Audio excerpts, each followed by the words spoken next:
kugira ngo tujye ku rugero rumwe n'abandi twasize imbere iki kintu cyo gukura amacupa akoreshwa rimwe mugabo ngaho iwacu akoreshwa kabiri.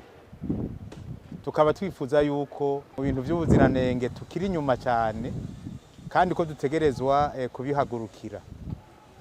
Dutegerezwa kubihagurukira kubera iki? Kubera iki kigo cyacu ugiye muri EAC cyangwa ukaja ahandi hose turababara bavuga yuko Uburundi, Sud Sudan ari twe turi inyuma y'abandi. Rero iri ni sekeza twatanguye, twibaza yuko tuzobandanya nk'uko maze kubibabwira, ntiduhagaze ngaha gushika naho intara zose tuzozijamwo. Ivyo Severus Ndayikengera arongoye ikigo c'igihugu kijejwe kugenzura ubuziranenge BBN yabishikirije ku wa 10 Rusama 2023 igihe yariko arugurura isekeza ryo gukura amacupa akoreshwa rimwe gusa, yaba ayakozwe mu bitameneka canke mu bimeneka.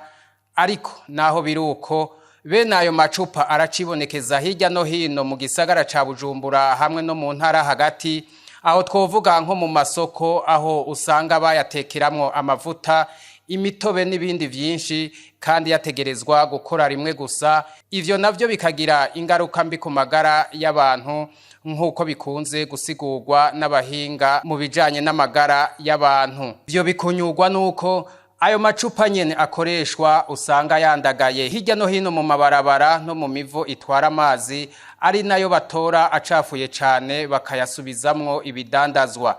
Tubibutse ko mu kigo BBN bategekanya gutangisha ihadabu harimwo no gushengeza imbere y'amategeko uwo wese yoja araca kubiri n'iyo ngingo.